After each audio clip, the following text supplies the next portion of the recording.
I'm Rachel Elizabeth Henry, 50 years old, and I built my career the long way, quiet competence, long nights, and decades of service that earned me a star on each shoulder. For years, I poured my time, my guidance, and frankly my belief into someone I thought was a friend. I helped shape his career from the ground up. And still, when the moment came, he tried to humiliate me in a room full of our peers. That was the moment everything shifted.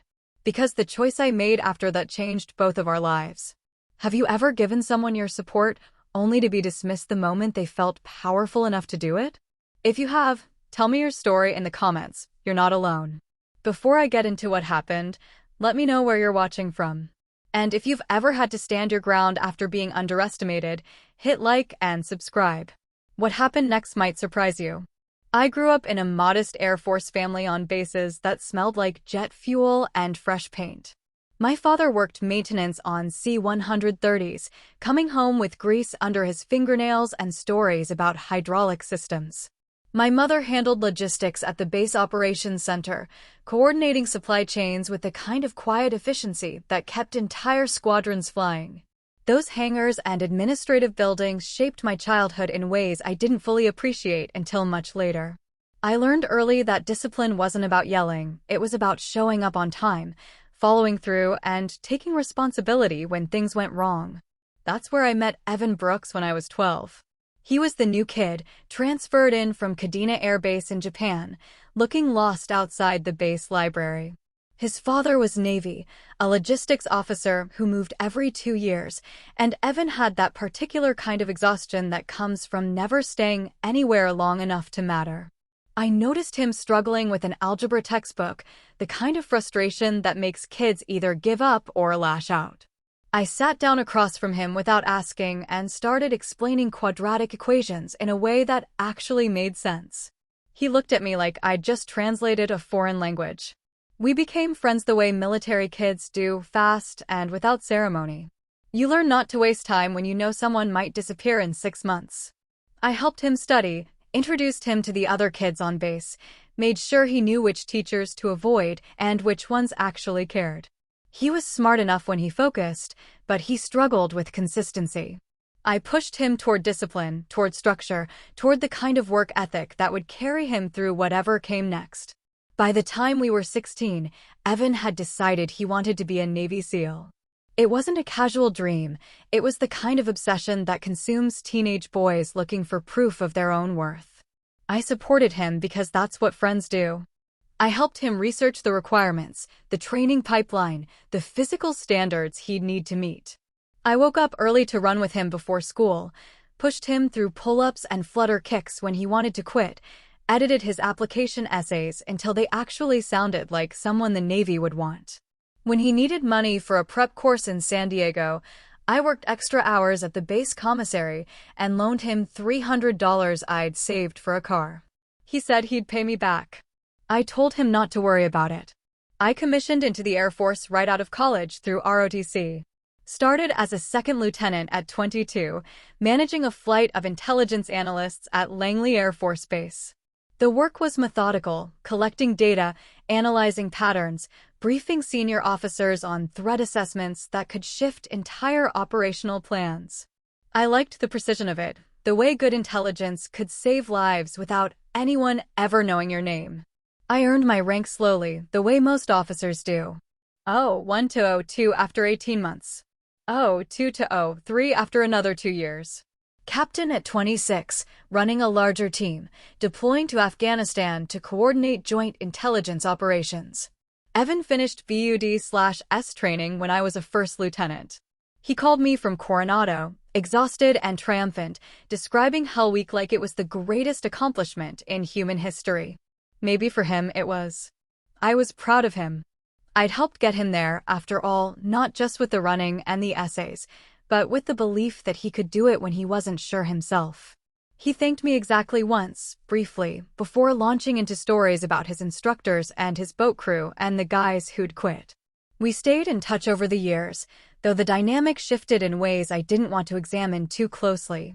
I kept climbing, deployments to Iraq and Afghanistan, assignments at the Pentagon, a master's degree in strategic studies, Command positions that came with more responsibility and less sleep. Major at 32. Lieutenant Colonel at 38. Every promotion earned through confidence, through late nights reviewing intelligence reports, through decisions that sometimes kept me awake wondering if I'd gotten it right. Evan took more from me than he returned, but I convinced myself that's just how some friendships work. When he needed advice on his evaluation reports, I walked him through the process. When he wanted an introduction to a joint task force commander I'd worked with, I made the call. When he was struggling with a leadership issue in his platoon, I spent 2 hours on the phone talking him through conflict resolution strategies they apparently hadn't covered in SEAL training. He rarely asked how I was doing. I told myself he was just busy, just focused on his career, just being Evan. When I pinned on Colonel at 43, he called it a desk promotion. We were at a restaurant near Norfolk, celebrating my new assignment to Air Combat Command Headquarters. He'd made Chief Petty Officer by then, E7, leading a SEAL platoon with the kind of confidence that came from years of direct action missions. He raised his beer and said, "Congratulations on the desk job, Ratch. Guess someone has to push papers while the rest of us do the real work." He was smiling when he said it. I laughed it off, told him someone had to keep him supplied and on target. But something in his tone bothered me, a dismissiveness I hadn't heard before, or maybe had been ignoring. When I made Brigadier General at 47, the youngest woman to pin on 07 in Air Force history that year, he was even less impressed. We were on a video call. He was deployed somewhere he couldn't specify, looking tan and exhausted. I told him about the promotion, tried to keep the pride out of my voice because I'd learned he didn't respond well to it. He said, "Finally got a real job, huh? About time they put you somewhere you can actually make decisions." Then he laughed, that familiar sound that used to mean we were in on the same joke. Except I wasn't laughing. A part of me still reached for his approval, even then. I hated that about myself.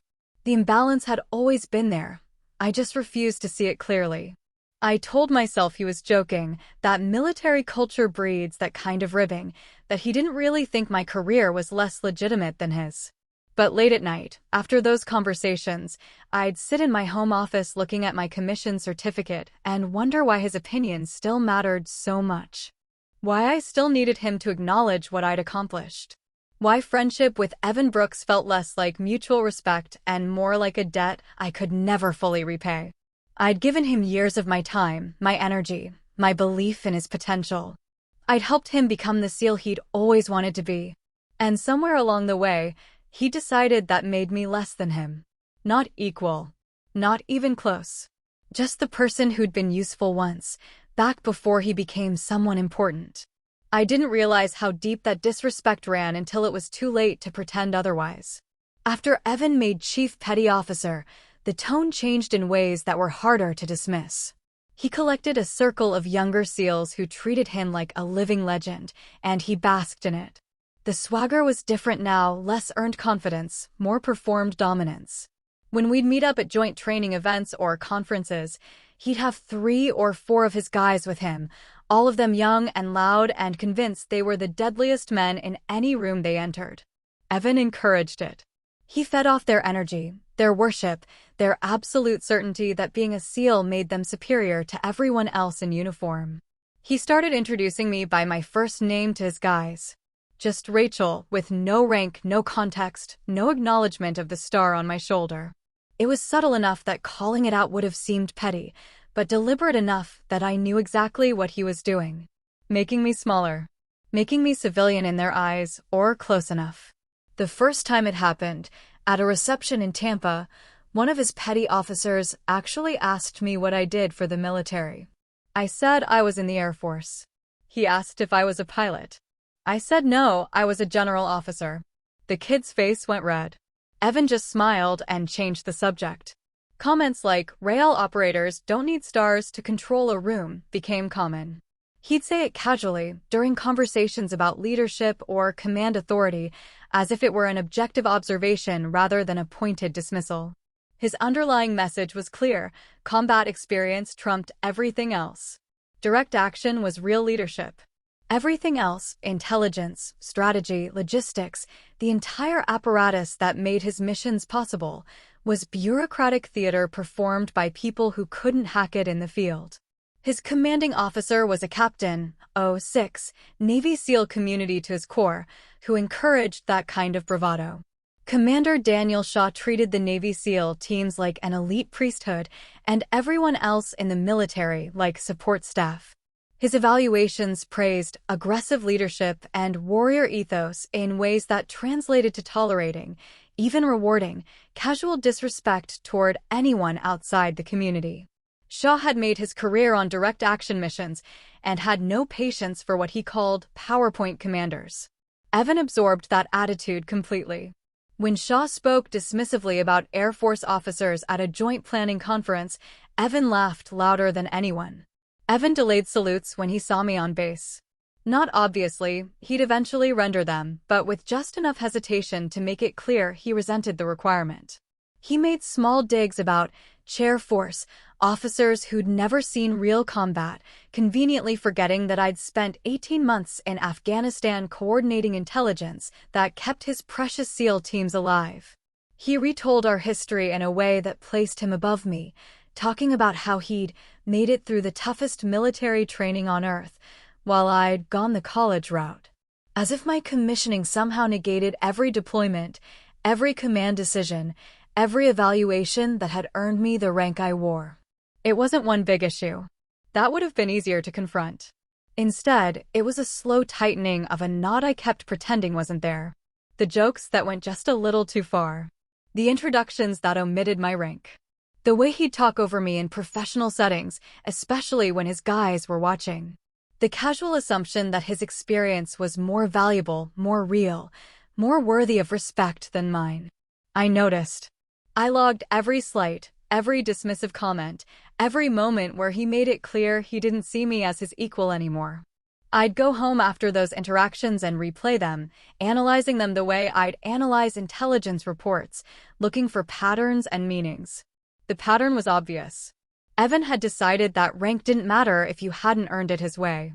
That leadership didn't count if it happened from behind a desk. That my decades of service, my combat deployments, my command positions, none of it measured up to his definition of what made someone worthy of respect.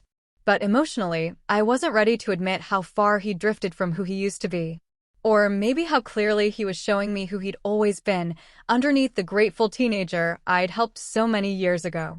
I made excuses. He was under stress from constant deployments. The SEAL community bred that kind of attitude. He didn't really mean it the way it sounded. I was being too sensitive. I was reading too much into casual military banter. The truth was simpler and harder. I didn't want to lose the friendship. Or what I'd convinced myself was friendship. I'd invested so much in Evan Brooks, time, money, emotional energy, belief, that admitting he didn't respect me felt like admitting I'd wasted decades on someone who'd never valued me at all. So I kept making excuses. Kept accepting behavior I'd never tolerate from anyone else. Kept hoping he'd remember who'd helped him get where he was and show some gratitude. I should have known better. I did know better. I just wasn't ready to act on that knowledge yet.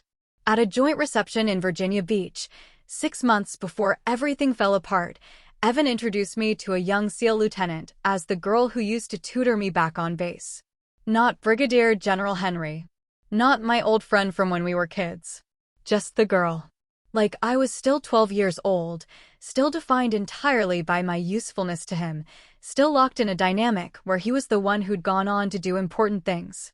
The lieutenant looked confused, glanced at my star, and said, "Ma'am, it's an honor." Evan laughed and said, "She's cool, don't worry about all that rank stuff." As if my position was a costume I was wearing rather than something I'd earned through 25 years of service. I excused myself and walked out to the parking lot. Stood there in the humid evening air, watching F divided by a -18s take off from Oceana, and finally admitted what I'd been avoiding. Evan Brooks didn't respect me. He never had, not really. He'd appreciated my usefulness. He'd taken what I offered.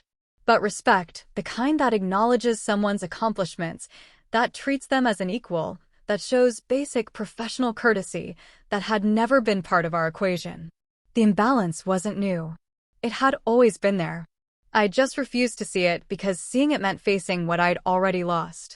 The joint briefing was scheduled for 1300 hours at Joint Expeditionary Base Little Creek, Building 16, Conference Room B. It was a planning session for a major international exercise involving NATO forces, multiple U.S. service branches, and allied partners from 6 countries. The kind of coordination that took months to organize and could set the tone for operational cooperation for years to come. I'd been assigned as the senior Air Force representative, responsible for air component coordination and intelligence integration. 36 officers from various commands would attend, along with senior enlisted advisors and support staff.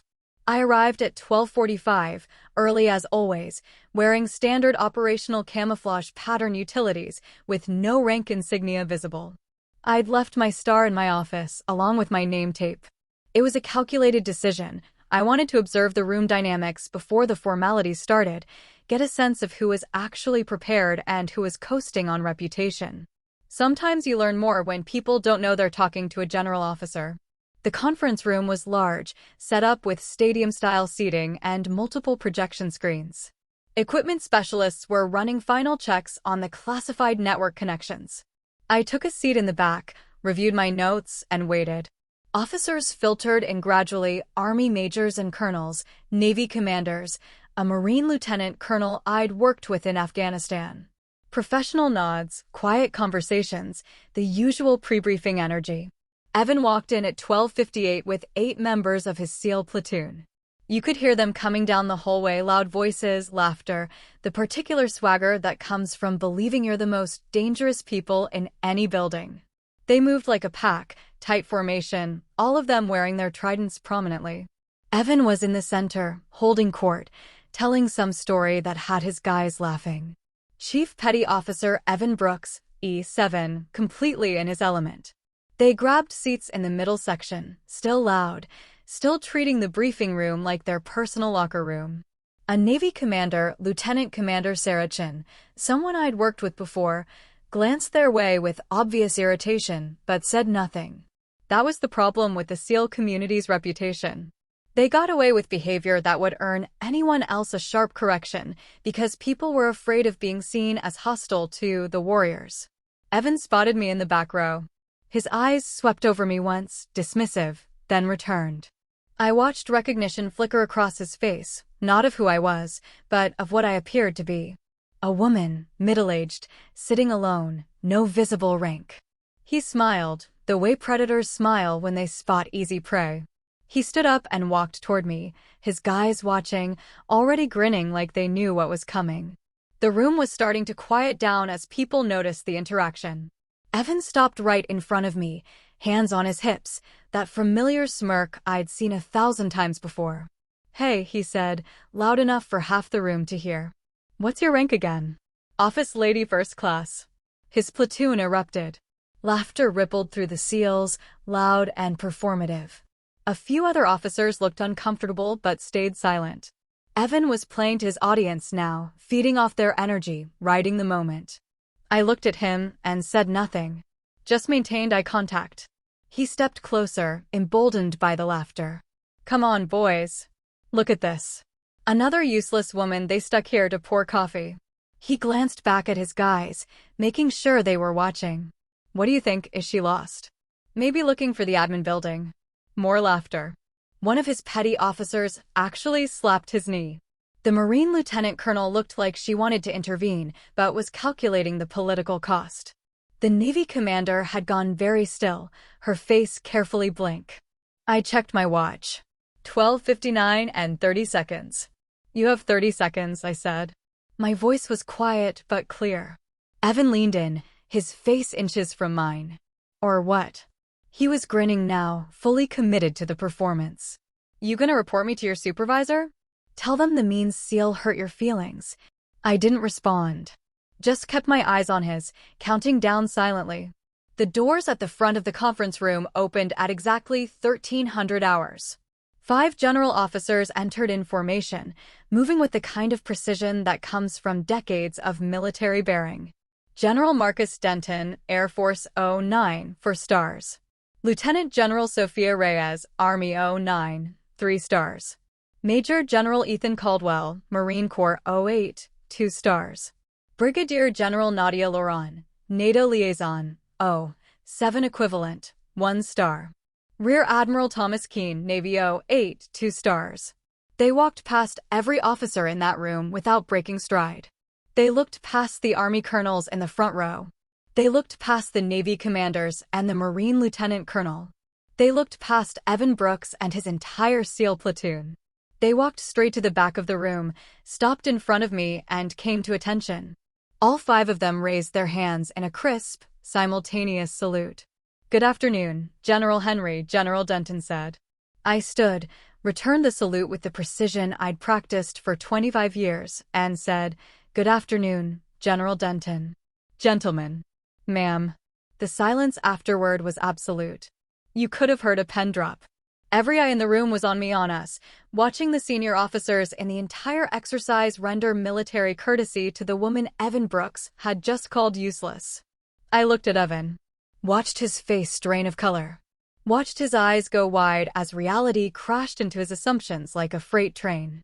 Watched him understand, finally, that I wasn't the kid who used to tutor him on Air Force bases. I wasn't his friend. I wasn't even his equal. I was Brigadier General Rachel Elizabeth Henry, 07, United States Air Force, and I outranked every single person in that room except the 4-star standing next to me. Evan tried to step back, almost stumbled. His mouth opened, but nothing came out. His seals had gone rigid, their faces frozen between horror and disbelief. One of them, the kid who'd slapped his knee, looked like he might actually be sick. "Thank you, General," I said to Denton. "Shall we begin the briefing?" "At your discretion, General Henry," he replied. "You have the floor." I walked to the front of the room. Every step was measured, deliberate. I could feel Evan's eyes on my back, feel the weight of what had just happened settling over everyone present. When I reached the podium, I turned to face the room. "Good afternoon," I said. "For those who don't know me, I'm Brigadier General Rachel Henry, Air Force Intelligence, Surveillance, and Reconnaissance. I'll be coordinating the air component and intelligence integration for this exercise. Let's begin." The briefing lasted 90 minutes. I presented air support coordination, deconfliction procedures, and intelligence sharing protocols with the same professional competence I'd demonstrated for 25 years. General Denton added strategic guidance. Lieutenant General Reyes covered ground force integration. The other general officers contributed their components. It was a textbook joint operational planning session, thorough, efficient, exactly what was needed. Evan said nothing the entire time. He sat in his seat, rigid, his face carefully blank. His seals had gone quiet, their earlier swagger completely evaporated. Nobody was laughing anymore. After the briefing concluded, officers approached me with questions about coordination timelines and communication procedures. I answered each professionally, keeping my focus on the mission requirements. An Army colonel who'd witnessed the opening incident made a point of thanking me for the comprehensive briefing.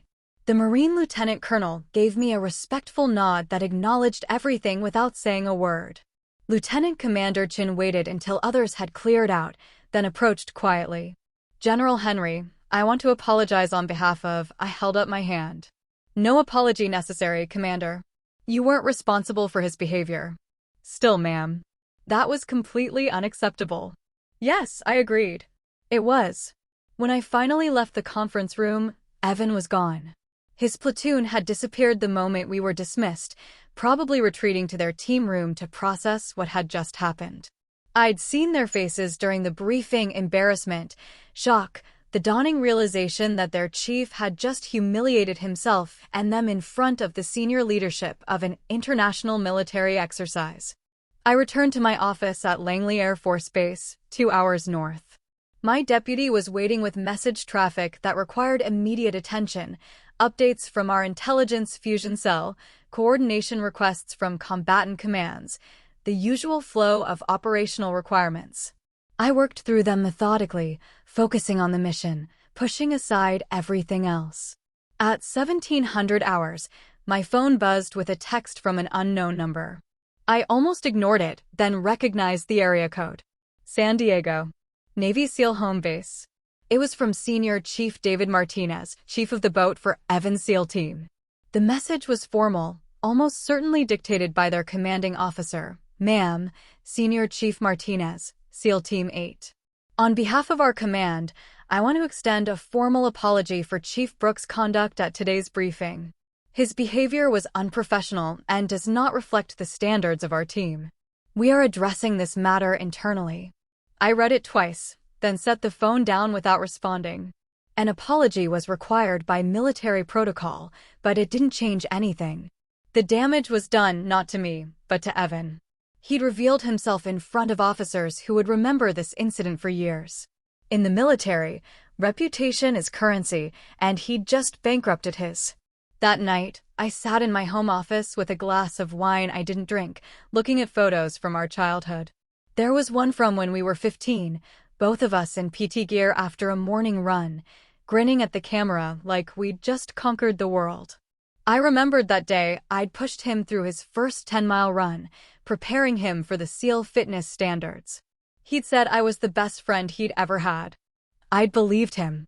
I thought about all the years I'd spent helping him. The tutoring sessions, the fitness training, the application essays I'd edited, the $300 I'd never asked him to repay, the phone calls when he needed advice, the introductions I'd made, the support I'd offered freely, repeatedly, without expecting anything except basic respect in return. A fellow general, Olivia Grant, called at 2200 hours. She'd heard about the incident through the military's incredibly efficient informal network. Ratch, I heard what happened at Little Creek. Are you okay? I'm fine, I said. That must have been satisfying. I considered that. No, not really. Not even a little? It shouldn't have been necessary. That was the truth. I didn't feel triumphant. I felt tired.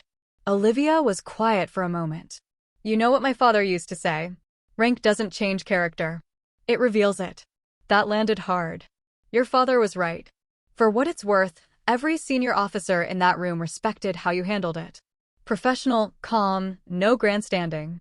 That matters. Thank you. After we hung up, I sat with that phrase. Rank doesn't change character. It reveals it. Evan hadn't become disrespectful when he made Chief Petty Officer. He'd always been that way underneath. He'd just hidden it as long as he needed something from me. The moment he'd achieved the status he wanted, the moment he'd built his own reputation and gathered his own followers, he'd stopped bothering to hide his real opinion of me. He'd liked the version of me who stayed beneath him, who helped him without asking for anything back, who accepted his casual dismissiveness as just the way Evan was. The moment reality contradicted his narrative, the moment I existed in a professional context where my rank and authority were undeniable, he'd lashed out. Because my success threatened the story he'd told himself about our relationship. The truth was simple and brutal. He didn't respect me because he'd never respected me. Not when we were 12. Not when we were 16. Not when I helped him prepare for BUD/S. Not when I celebrated his achievements. Never. He tolerated me as long as I was useful, then dismissed me when he no longer needed my help. It hurt. Quietly, deeply, in a way that wouldn't show on any evaluation or fitness report. But it also clarified everything. I'd spent decades wondering why I couldn't quite reach his approval, why friendship with Evan always felt slightly off balance, why I constantly felt like I was proving myself to someone who never quite acknowledged what I'd accomplished. Now I knew. The problem wasn't me. It never had been. I submitted a memorandum for record at 0800 hours the following morning. It was required by protocol. Any incident involving disrespect toward a general officer during an official military function needed to be documented. I kept it factual, unemotional, professionally neutral. Date, time, location, witnesses present. Direct quotes when possible. No interpretation, no emotional language, just the observable events exactly as they'd occurred. I sent it to my chain of command, copied the Joint Exercise Coordination Staff, and included it in the exercise after-action documentation. My job was to report what happened. What came next was up to the Navy. Evan's chain of command acted faster than I expected. Within 4 hours, I received a courtesy notification from Captain Daniel Shaw, the SEAL team commanding officer who'd previously encouraged Evan's swagger. The message was terse, formal, noticeably lacking his usual casual tone. General Henry, be advised that CPO Brooks has received formal counseling regarding his conduct at the joint briefing. Additional administrative actions are under review. This matter is being taken seriously by Naval Special Warfare Command. Translation: they were protecting their reputation. The Navy SEAL community depended on maintaining good relationships with joint commands, and having one of their chiefs publicly humiliate a general officer threatened those relationships. This wasn't about right and wrong. This was about damage control. My phone started buzzing at 1000 hours. Text messages, all from Evan, all marked urgent. I let them pile up, unread, while I focused on actual work, intelligence assessments that required my immediate attention, coordination with the National Security Agency, briefing preparation for the Vice Chief of Staff. At 1200 hours, I finally opened the messages. They came in waves, tracking his emotional progression. 11:05, we need to talk. 11:15, you didn't have to do that. 11:32, you embarrass me in front of my entire team. 11:48, I was joking. You know I was joking. 12:02, how could you not warn me? You just let me walk into that. 12:14, this is going to destroy my career. 12:23, Rachel, please. I'm sorry. Can we talk? I read through all of them without responding. The progression was classic: anger first, then denial, then self-pity, finally guilt. But notably absent, any acknowledgement that his behavior had been wrong. It was all about what I'd done to him, how I'd failed to protect him from the consequences of his own actions. At 1400 hours, a Navy commander I didn't know called my office. My deputy took the message: Commander James Walcott, SEAL Liaison Officer, requesting a meeting to discuss the incident at Little Creek and explore options for resolution. I declined through my deputy. There was nothing to discuss. Evan had acted inappropriately. I'd documented it. His command was handling it. The matter was closed. What they really wanted was for me to make it go away. To show understanding for a fellow warrior. To demonstrate flexibility and team mentality. To prioritize unit cohesion over holding someone accountable. I'd seen this pattern before: the quiet pressure to not make waves, to accept disrespect gracefully, to be the bigger person by letting things slide. I refused to participate. Not out of vindictiveness, but out of principle. If Evan had disrespected a male general officer the way he'd disrespected me, his career would have been over immediately. The double standard that expected women to absorb disrespect without complaint while demanding men be treated with automatic deference was exactly what I'd fought against my entire career. At 1600 hours, Commander Walcott tried again, this time with a different approach. His message, delivered through official channels: General Henry, Captain Shaw would like to personally assure you that CPO Brooks is receiving appropriate corrective action.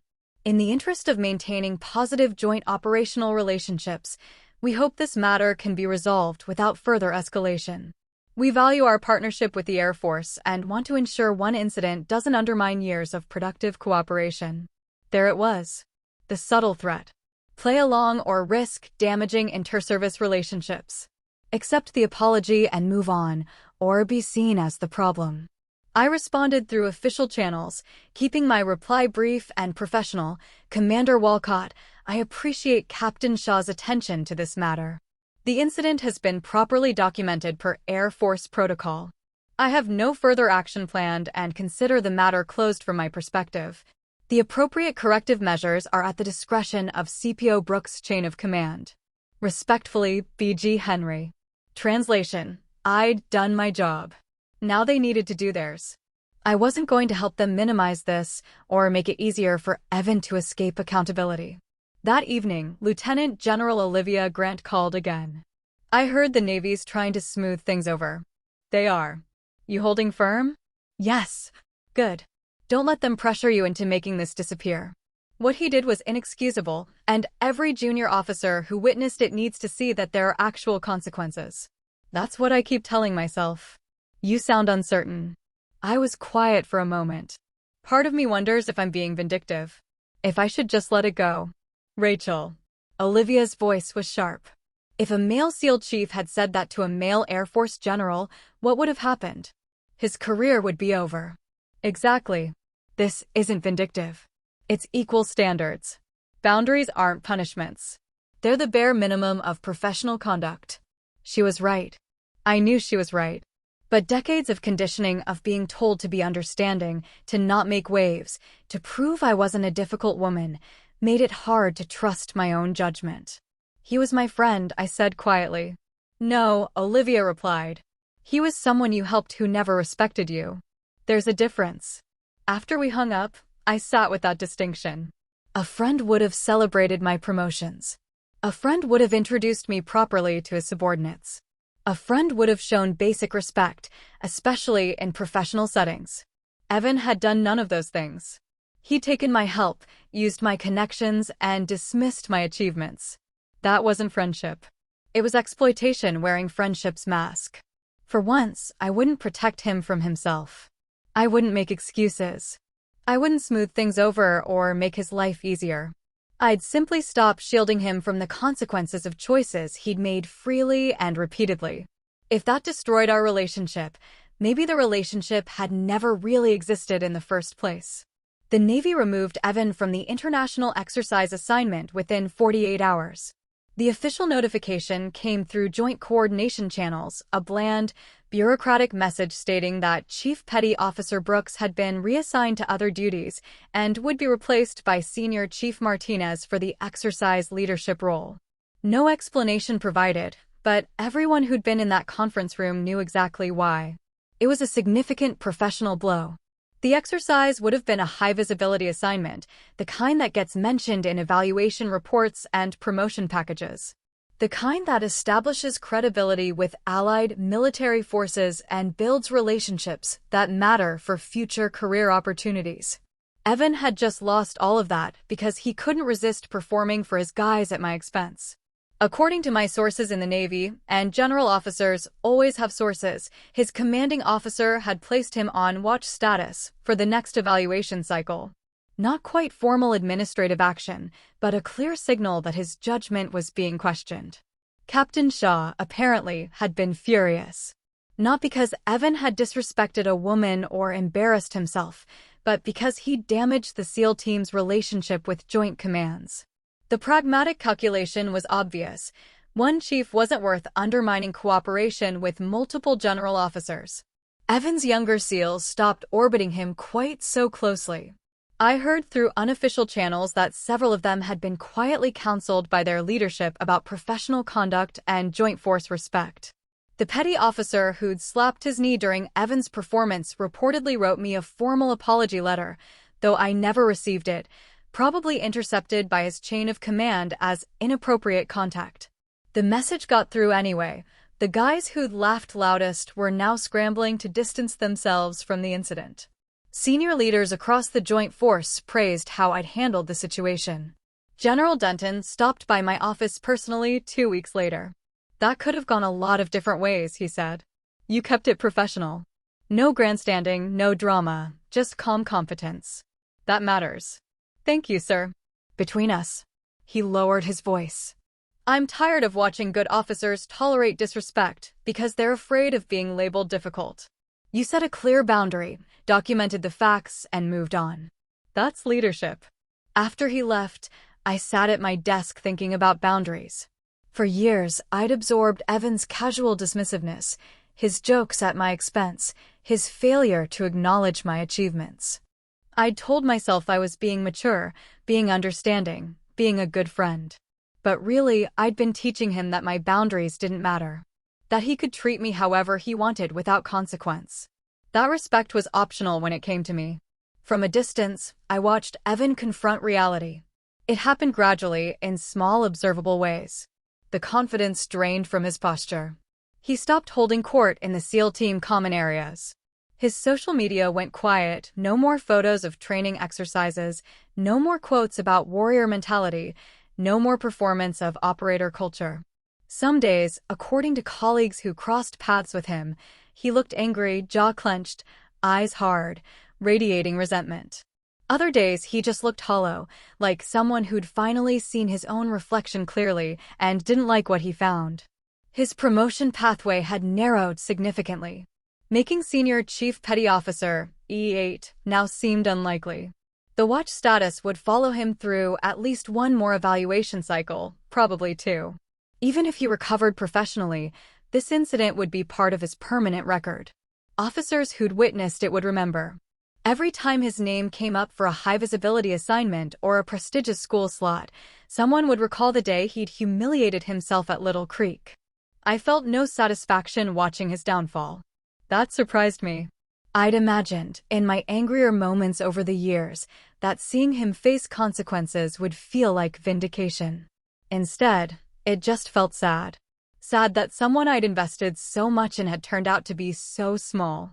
Sad that he'd needed to diminish me to feel important. Sad that he'd thrown away a friendship, or what I'd thought was friendship, for the cheap approval of subordinates who'd abandoned him the moment his status was threatened. Meanwhile, I kept working. Quietly, effectively, the way I'd always worked. I coordinated intelligence integration for the international exercise. I briefed senior Defense Department officials on emerging threats. I mentored junior officers, especially women, who were navigating the same military culture that had tried to convince me to make Evan's behavior disappear. I led with competence and consistency, building the kind of reputation that's earned through decades of showing up and doing the job right. Other general officers sought my perspective on joint operations. Allied military representatives specifically requested me for coordination meetings. My name appeared in discussions about future senior leadership positions. None of that happened because of the incident at Little Creek. It happened despite it because I'd spent 25 years building credibility that couldn't be undermined by one chief petty officer's insecurity.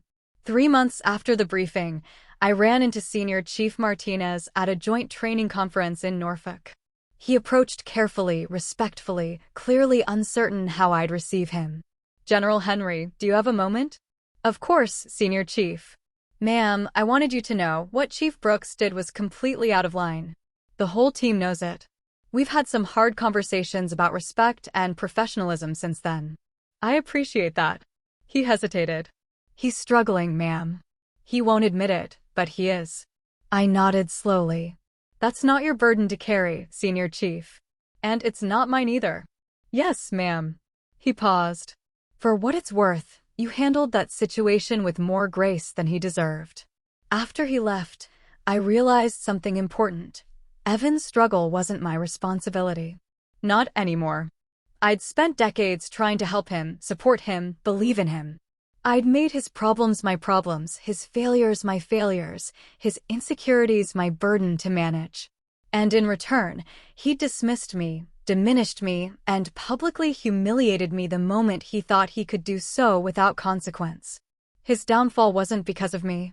It wasn't because I documented his behavior or refused to make it disappear. It was because his world had finally stopped excusing him. Because the military culture that had tolerated casual disrespect toward women officers was slowly, grudgingly, beginning to demand better. Because enough senior leaders had witnessed what he'd done and decided it was unacceptable. I didn't destroy Evan Brooks. He destroyed himself, one disrespectful comment at a time, building toward a moment where his character would be revealed in front of people who mattered. I'd just been unfortunate enough to be his chosen target when that moment arrived. The truth was simpler than revenge or justice or vindication. Some people show you who they are slowly, over years, through small actions you explain away. Others show you in one moment, so clearly that denial becomes impossible. Evan had done both. And finally, I'd stopped making excuses for him. 6 months after the incident, Evan requested a meeting through official channels. Not a text message. Not a casual phone call. A formal request submitted through my executive officer, with proper protocol and military courtesy. That alone told me something had shifted. My executive officer, Major Sarah Chin, brought me the request. "Ma'am, Chief Petty Officer Brooks is requesting a 15-minute meeting to deliver a personal statement." He's asking for your schedule availability over the next 2 weeks. I looked at the request form. It was precisely formatted, properly submitted, showing none of the casual presumption that had characterized our relationship before. What's your read on this? Hard to say, ma'am. Could be a genuine apology. Could be an attempt to get you to advocate for him with his chain of command. Could be something else entirely. I considered for a long moment. Part of me wanted to decline immediately. The relationship was over. There was nothing left to salvage. But another part, the part that had known him since we were 12, was curious. Had he actually learned anything? Had hitting rock bottom forced real self-examination? Or was this just another manipulation? Tell him I'll grant him 10 minutes. Next Thursday, 1600 hours, in my office. Make it clear this is a courtesy, not a negotiation. Thursday arrived. I cleared my schedule for the meeting more out of caution than expectation. At 15:55, Major Chin knocked on my door. Ma'am, Chief Brooks is here. Send him in. Evan entered my office in his dress blues, perfectly pressed, ribbon rack properly aligned. He came to attention and saluted with precision I'd never seen from him before. Good afternoon, General Henry. Thank you for agreeing to see me. I returned the salute. Take a seat, Chief. He sat ramrod straight, hands on his knees. The swagger was completely gone. He looked older, not physically, but in his eyes. Like someone who'd finally been forced to see past his own narrative.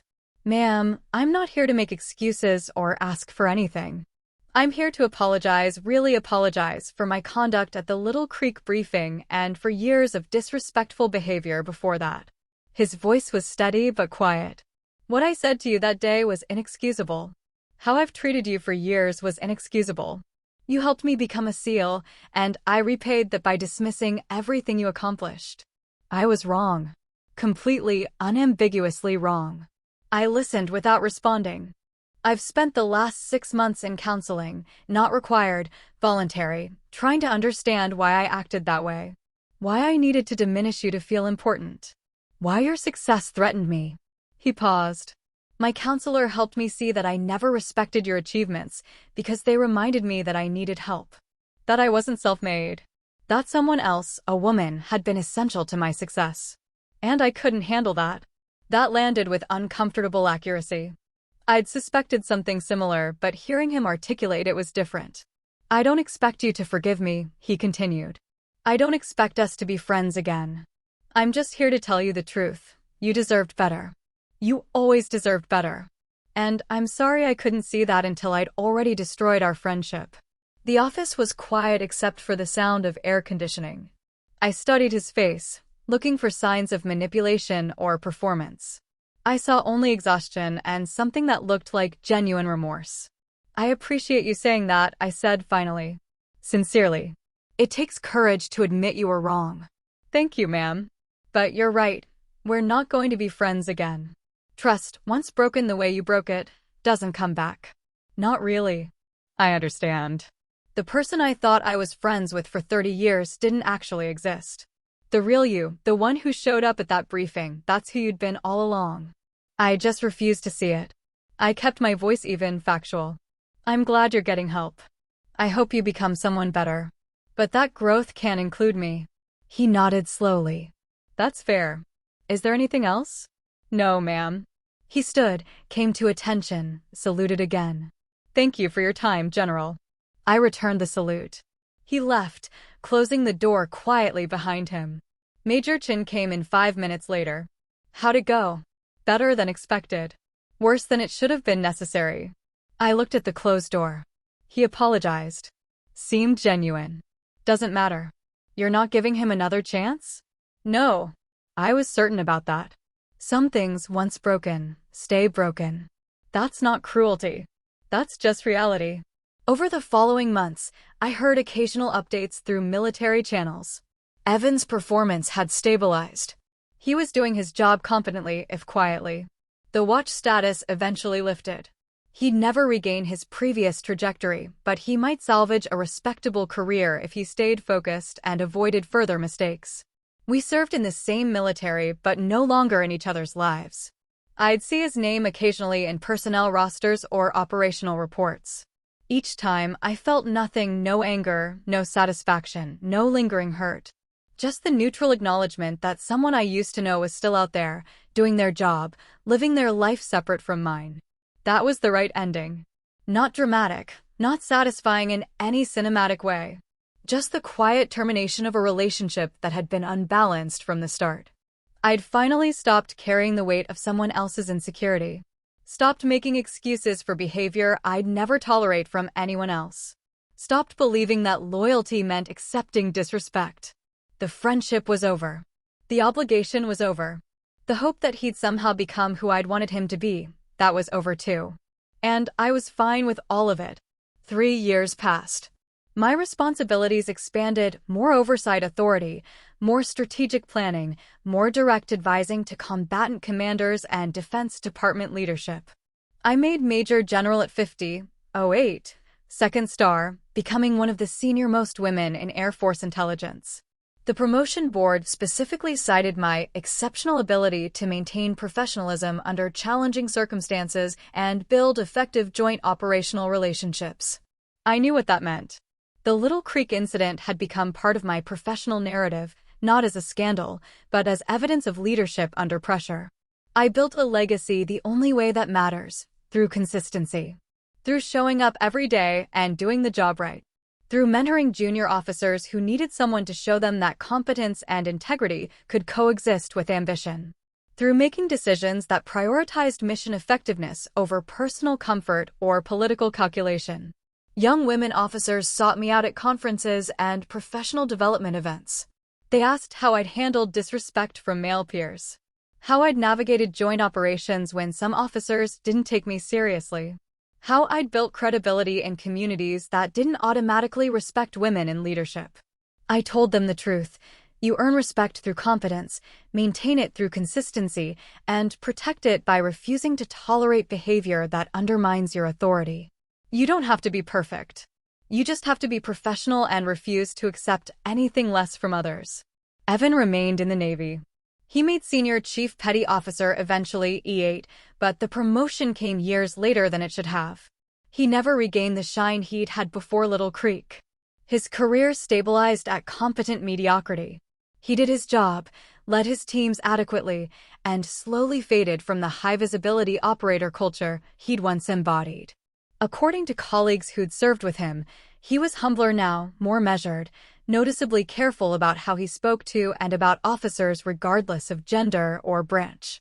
I felt no bitterness when I heard those updates. Just quiet acknowledgement that sometimes people learn, and sometimes the cost of that education is everything they thought they wanted. Our paths crossed indirectly through personnel rosters and operational reports. I'd see his name, note his current assignment, and move on without emotional reaction. He was another name on a list of thousands, another service member doing their job somewhere in the vast military apparatus. The connection we'd once had, the mentorship, the friendship I'd imagined, the investment I'd made, all of it had dissolved into professional indifference. That was the cleanest form of resolution. Not dramatic confrontation. Not tearful reconciliation. Just two people who'd once mattered to each other now existing in separate orbits, their trajectories no longer intersecting in any meaningful way. A journalist interviewed me for a profile piece about senior military women breaking barriers. She asked about challenges I'd faced. I kept my answer general, professional, focused on systemic issues rather than specific incidents. But I did say this. People show you who they are when they think no one important is watching. The real test of character isn't how you treat people who can help your career. It's how you treat people when you think their status doesn't matter. The quote got picked up, shared across military social media, printed in professional journals. I received messages from officers, men and women both, saying it resonated with their experiences, that it captured something essential about leadership and respect. I never mentioned Evan by name. He knew it was about him. Anyone who'd been at Little Creek knew. But the point wasn't to shame him further. The point was to articulate a principle that mattered more than any individual story. Respect must be mutual or it's worthless. 5 years after the incident, I received an invitation to speak at the Naval Special Warfare Leadership Symposium in Coronado. The invitation surprised me, not because I wasn't qualified, but because it required someone in the SEAL community to specifically request an Air Force general who'd once been publicly disrespected by one of their chiefs. I accepted. The speaking engagement went well. I discussed intelligence integration in special operations, emphasizing the critical relationship between tactical operators and strategic planning. The SEAL officers present were professional, engaged, respectful. Several thanked me afterward for my insights. As I was leaving, a Navy captain I didn't recognize approached. "General Henry, I'm Captain Michael Rhodes. I took over command of SEAL Team 8 2 years ago. Evan's team." "Captain Rhodes, I wanted you to know, we use the incident with former Chief Brooks as a case study in our leadership courses now. Not to embarrass him, but to illustrate the importance of mutual respect in joint operations and the consequences of letting ego override professionalism." That caught me off guard. I see. The younger guys need to understand that swagger without respect is just arrogance. That the SEAL Trident doesn't exempt them from basic military courtesy. That every service member, regardless of branch or position, deserves professional treatment. He paused. "You handled that situation with remarkable restraint. It's become a teaching moment for us." After he left, I stood in the California sunshine thinking about legacy. Not the dramatic moments that feel important at the time, but the quiet accumulation of choices that define who you are. Evan's legacy would include the day he humiliated himself trying to humiliate me. Mine would include the day I maintained professional composure when someone tried to make me smaller to elevate himself. Sometimes the cleanest justice is a room going silent when the truth walks in. Not because anyone planned it. Not because someone orchestrated perfect revenge.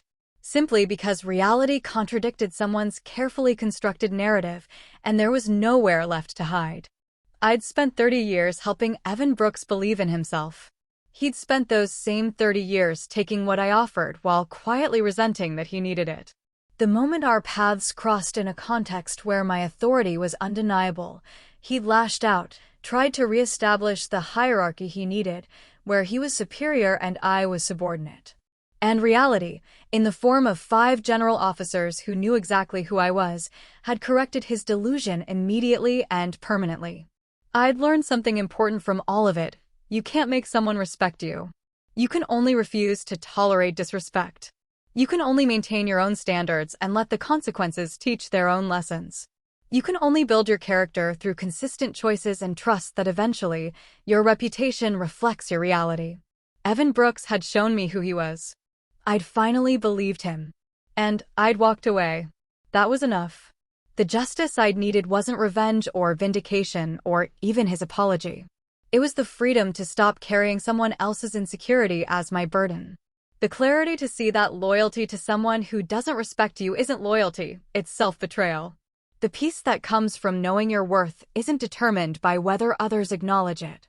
3 decades of friendship ended in 30 seconds of silence.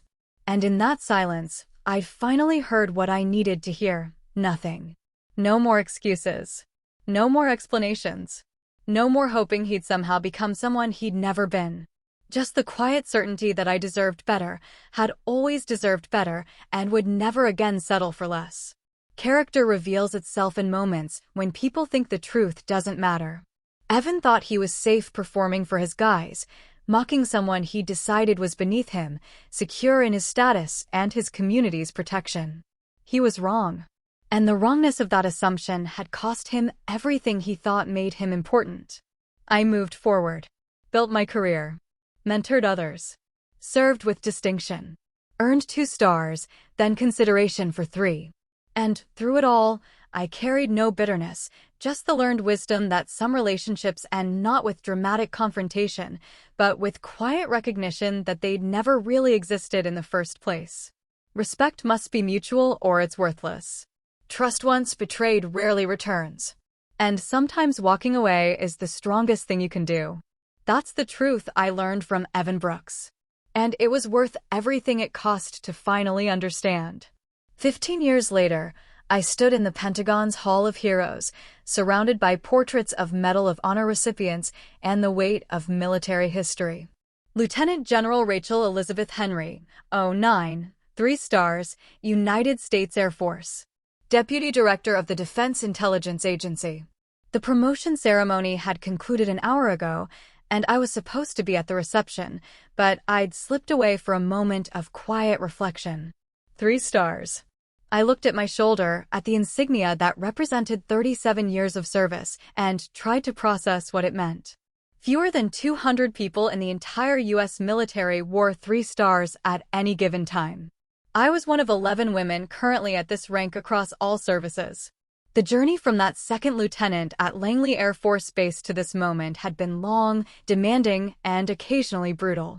But I'd made it on my terms, with my integrity intact. My phone buzzed. A text from my executive officer. "Ma'am, the Secretary of Defense is asking for you." I smiled slightly. Even at 3 stars, duty called. The reception was in the Pentagon's executive dining room, filled with senior military leadership, defense officials, intelligence community directors, and allied military representatives. General Marcus Denton, now chairman of the Joint Chiefs of Staff, raised his glass as I entered. There she is. The woman who proved that quiet competence beats loud swagger every single time. People laughed, applauded. I accepted the attention gracefully, made the required remarks about teamwork and service, and spent the next hour in conversations about emerging threats, intelligence integration, and strategic competition with near-peer adversaries. This was my world now, the highest levels of defense planning, where decisions affected global operations and national security. Admiral James Corrigan, Chief of Naval Operations, approached with someone I didn't immediately recognize. "General Henry, I wanted to introduce you to someone. This is Command Master Chief Petty Officer Richard Torres, the Master Chief Petty Officer of the Navy." The MCPUN. The highest-ranking enlisted member of the entire Navy, E9, advisor to the Secretary of the Navy and the CNO. We shook hands professionally. "General Henry, it's an honor," Torres said. "I've followed your career. You've been a model of professional excellence." "Thank you, Master Chief. That means a great deal coming from you." Admiral Corrigan glanced around, then lowered his voice slightly. "Richard wanted to talk to you about something. There's a former SEAL, Senior Chief Petty Officer Evan Brooks. He's 23 years in, facing mandatory retirement at 30. He's requested consideration for a waiver to extend his service and attempt to make Master Chief before he ages out." I kept my face neutral. "I see." Torres continued. His record over the past 15 years has been solid. Not spectacular, but consistent. He's led training programs, mentored junior SEALs, and by all accounts learned from his mistakes. But his package needs senior officer endorsements for the waiver to be considered. Several people have written letters. He's asked if you would consider doing the same. There it was. After 15 years of silence, Evan Brooks was asking me for help. Again. Why would he think I'd support that request? I asked quietly. Admiral Corrigan was direct. "Because you're known for being fair. For judging people on their full record, not just their worst moments. And because, frankly, your endorsement would carry more weight than almost anyone else's." A 3-star general he once disrespected vouching for his character rehabilitation? That would be significant. I was quiet for a long moment, processing. Around us, the reception continued, conversations about budgets and operations, laughter, the constant hum of military leadership conducting the informal business that matters as much as the formal kind. "Has he been a good SEAL for the past 15 years? I asked. "Yes," Torres said without hesitation. "Not a rock star, but solid. He's done the work, taken the hard assignments, built a reputation for reliability rather than flash. The young guys respect him now because he actually mentors them instead of using them for validation." "And the waiver request? What's motivating it?" "Honestly, I think he wants to retire as a Master Chief. To prove he became something despite derailing his career early on. To leave the service as someone who recovered rather than someone who just survived." I looked at both of them. "You're asking me to help him achieve a redemption narrative." Admiral Corrigan met my eyes. "I'm asking you to consider whether his last 15 years of service deserve recognition, separate from what happened before. But I understand if the answer is no." No one would blame you. Can I think about it?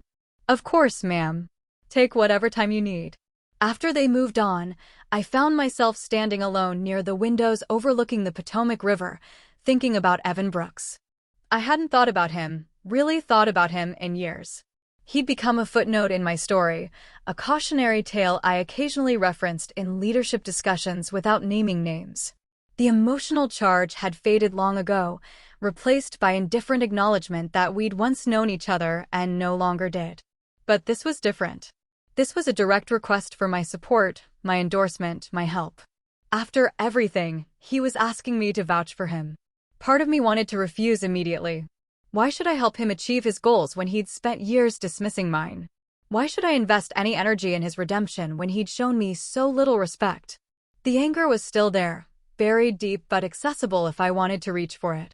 But another part, the part that had spent 15 years becoming someone defined by more than that one incident, wondered if refusing would make me more like him than like the leader I'd tried to become. That night, I sat in my Arlington apartment reviewing Evan's service record. I'd requested it through official channels, citing professional curiosity about a potential endorsement request. His trajectory was exactly as Torres had described: solid, consistent, unremarkable. After the Little Creek incident, his evaluations showed a marked change in tone. Less swagger, more substance. Comments from his superiors praised his mentorship, his reliability, his willingness to do unglamorous work without complaint. He deployed 6 times over 15 years. Trained with Allied Special Operations Forces. Developed curriculum for SEAL qualification training. Served as a liaison to Joint Special Operations Command. None of it was flashy, but all of it was necessary work that someone had to do competently. His most recent evaluation, written by a young commander who probably didn't know about Little Creek, said, "Senior Chief Brooks embodies quiet professionalism. He leads by example, mentors junior enlisted with patience and wisdom, and consistently places mission and team above personal recognition. He has earned the respect of every operator he's worked with through consistent character rather than charisma." I read that line 3 times. Consistent character rather than charisma. That was the opposite of who Evan had been 20 years ago. People can change. I believed that intellectually. But believing it and acting on it were different things. Was I obligated to help someone who'd hurt me just because they'd improved? Did fairness require me to ignore our history? Or was it perfectly reasonable to say no, not out of vindictiveness, but out of simple unwillingness to invest in someone who'd already taken so much? I called Lieutenant General Olivia Grant, now retired, but still someone whose judgment I trusted absolutely.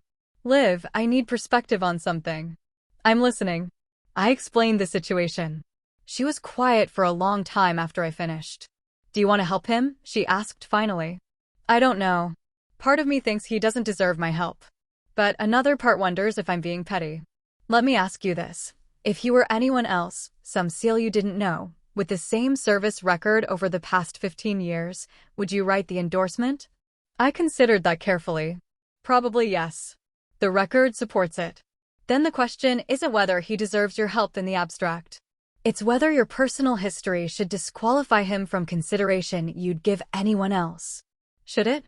That's not for me to answer. But I'll say this. You've spent 15 years building a reputation for fairness and integrity. Whatever you decide, make sure it's consistent with who you've become, not who you were when he hurt you. After we hung up, I sat with that question. Who had I become? Not someone who held grudges. Not someone who punished people for past mistakes indefinitely. Not someone who let personal feelings override professional judgment. But also not someone who owed anyone, especially Evan Brooks, unlimited chances or unconditional support. The next morning, I made my decision. I drafted a letter. It took me 4 hours to get the tone right, honest but fair, acknowledging history while focusing on observable evidence. The letter read, "To whom it may concern, I am writing regarding the service waiver request for Senior Chief Petty Officer Evan Brooks, USN. I have known SCPO Brooks for 32 years, beginning when we were both military dependents and continuing through our respective military careers. I will be direct. SCPO Brooks and I have a complicated history. 15 years ago, he demonstrated significant professional disrespect toward me in a joint operational setting. That incident was documented and appropriately addressed by his chain of command at the time. I mention this not to relitigate past conflicts, but to establish context for what follows. Over the subsequent 15 years, I have observed SCPO Brooks' career from a distance through normal professional channels. His service record during this period demonstrates consistent professional growth, reliable leadership, and genuine commitment to mission accomplishment. His evaluations reflect someone who learned from his mistakes and chose to build his reputation through sustained competence rather than momentary performance. The question before the review board is not whether SCPO Brooks made mistakes earlier in his career. He did, and he faced appropriate consequences. The question is whether his subsequent 15 years of solid service merit consideration for continued service and advancement opportunity. Based solely on his documented performance since 2010, my professional assessment is that SCPO Brooks has demonstrated the sustained character and competence worthy of a service waiver. He has rebuilt his reputation through consistent action over a significant period. That work deserves recognition.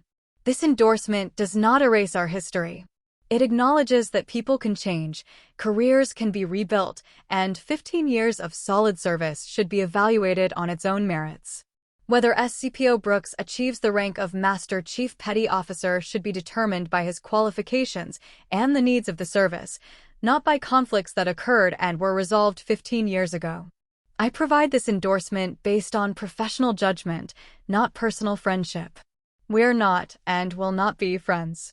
But fairness requires that I evaluate his waiver request based on relevant evidence rather than personal grievance. Respectfully, Lieutenant General Rachel E. Henry, USAF Deputy Director, Defense Intelligence Agency. I read it one more time, then signed it and submitted it through official channels. I didn't tell Evan I'd written it. Didn't reach out to him. Didn't expect or want acknowledgement. I'd done it because it was the right thing to do, not for him, but for my own integrity. 3 months later, I heard through Navy channels that his waiver had been approved. He'd been selected for Master Chief Petty Officer. He had 7 years to make it happen. Whether he did or not was no longer my concern. I never heard from him directly. No thank you, no attempt at contact. That was appropriate. We'd said everything that needed saying years ago. This wasn't about rebuilding a relationship. It was about me being the person I'd worked 15 years to become, someone who made decisions based on principle rather than pain. At a joint intelligence conference 6 months after I'd submitted the letter, a Navy SEAL commander approached me.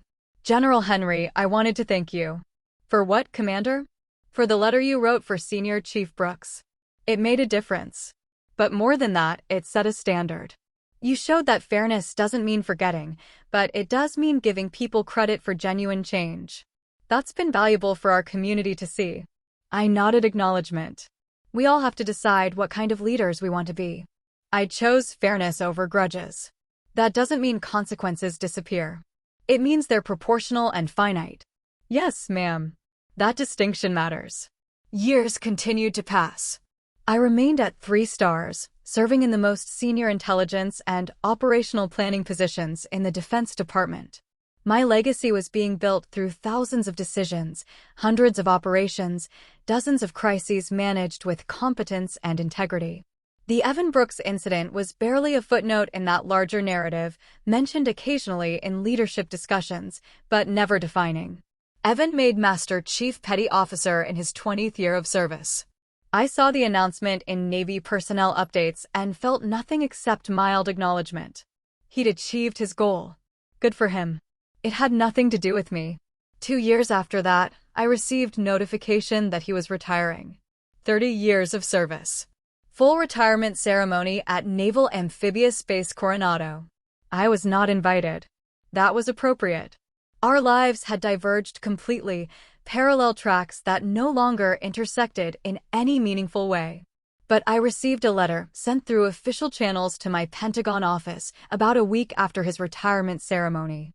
It was handwritten, brief, unexpectedly eloquent. General Henry, I am writing to you on my last day in uniform. I learned recently that you wrote a letter supporting my service waiver 15 years ago. I never thanked you for that. I should have, and I'm sorry for that final failure of courtesy. You didn't owe me anything. After what I did, after how I treated you for years, you would have been justified in refusing. Many people told me I was presumptuous to even ask. But you wrote that letter anyway, and it changed my life. Not because it got me the waiver, though it did, but because it showed me what integrity actually looks like. You judged me on 15 years of evidence, not one terrible moment. You separated professional assessment from personal history. You gave me credit for change I'd actually earned rather than change I'd only claimed. That was a kind of fairness I didn't know how to give myself, let alone expect from someone I'd wronged. I want you to know that I retired as a better man than I was when you met me. Not because of any single moment, but because I spent 15 years trying to become someone who deserved the respect I'd once demanded as an entitlement. Your letter reminded me why that work mattered. We will never be friends again. I understand that, and I respect it. But I wanted you to know, before I left the service, that your fairness, your willingness to judge me on my merits rather than my mistakes, meant more to me than I can adequately express. Thank you for your service to our nation. Thank you for your integrity when dealing with me, both when I deserved consequences and when I deserved consideration. You are a better officer and a better person than I ever was, and the military is better for your leadership. With respect and gratitude, Evan Brooks, Master Chief Petty Officer, USN, Ret. I read the letter twice, then filed it away. Not because it didn't matter, but because it mattered in exactly the right way, as confirmation that I'd made the right choice 15 years ago when I chose fairness over resentment. That evening, I stood on my apartment balcony watching planes take off from Reagan National Airport, thinking about time and choices and the long arc of a military career. 37 years in uniform. 3 stars. A legacy built on thousands of decisions, most of them invisible to anyone except the people they affected directly. The Evan Brooks story wasn't really about him. It was about me, about who I'd chosen to be when someone hurt me, and who I'd chosen to be when that same person asked for help decades later. I'd chosen consequences when they were necessary. I'd chosen fairness when it was possible. I'd chosen to evaluate people on their full record rather than their worst moment. Not because they deserved unlimited grace, but because that's who I wanted to be. People show you who they are.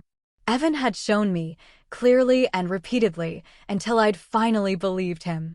But he'd also shown me, over 15 years of consistent service, that people can change if they do the work. Both things could be true. The key was knowing which truth mattered for which decision. The anger I'd carried for years was gone. The hurt had faded. What remained was quiet certainty that I'd handled an impossibly complicated situation with as much integrity as I could manage. That was enough. That was everything. 3 weeks later, I was nominated for my 4th star. Lieutenant General to General, 010, the highest rank in the U.S. military. Commander of Air Force Intelligence, Surveillance, and Reconnaissance, overseeing the entire intelligence apparatus for the Air Force. The nomination would require Senate confirmation, public scrutiny, comprehensive review of my entire career. My record would stand on its own merits. Every decision I'd made, every boundary I'd set, every moment of fairness and integrity, all of it would be examined. And I was confident in what they'd find: a career built on competence, consistency, and the courage to do what was right even when it cost something personally. Evan Brooks was barely a footnote in that story. A moment of conflict resolved with professionalism. A former relationship ended with clarity. A decision 15 years later to judge someone fairly despite personal history. All of it consistent with who I'd worked 4 decades to become. The Senate confirmation hearing took place on a cold morning in February. Senators asked about intelligence priorities, about emerging threats, about my vision for Air Force ISR in an era of great power competition. Not one question about an incident from 20 years ago with a Navy SEAL chief. Because in the scope of a 40-year career, it didn't matter enough to mention. I was confirmed unanimously. General Rachel Elizabeth Henry. 4 stars. One of only 2 women in the entire U.S. military at that rank. The 3rd African-American woman to achieve 010 in any service branch. At the promotion ceremony, surrounded by family and colleagues and senior military leadership, I thought about the 12-year-old girl who'd helped a lost kid with algebra homework. About the second lieutenant who'd started with nothing except confidence and determination. About the colonel who'd had to make hard choices about boundaries and consequences. About the brigadier general who'd stood in a silent room while 5 other generals saluted her first. Every version of me had contributed to this moment. The helper, the professional, the boundary setter, the fair evaluator. All of it had mattered. All of it had built towards something larger than any single relationship or conflict. Respect must be mutual or it's worthless. I'd learned that from Evan Brooks. But I'd also learned something else, something that took longer to understand. Fairness doesn't require friendship. Justice doesn't require vindictiveness. You can hold people accountable for their mistakes and still judge them fairly when they've genuinely changed. That was the legacy I wanted to leave. Not as the general who'd been disrespected once and never forgave, but as the leader who demanded respect, enforced boundaries when necessary, and evaluated people fairly based on their full record when the time came. 40 years in uniform. For stars. A career defined not by a single moment of conflict, but by thousands of moments of choosing integrity over convenience, fairness over resentment, principle over personal grievance. That was enough. That was everything. And somewhere, retired now and building whatever life came next, Evan Brooks was trying to do the same. We'd never speak again. Our paths would never cross. But we'd both learned, in our own ways and at our own cost, what it meant to become someone worthy of the respect we'd once taken for granted. That was the real ending. Not dramatic or satisfying in any movie sense. Just 2 people who'd once mattered to each other, who'd hurt and helped and failed and grown, moving forward in separate directions with whatever wisdom they'd managed to earn along the way. The military moved on. The missions continued.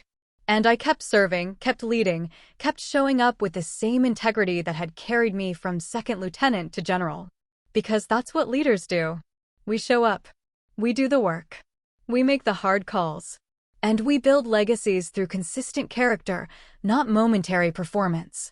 15 years after the silence, 35 years after the friendship began, 40 years into a career that had demanded everything and given back meaning, I finally understood what mattered. Not who'd hurt me.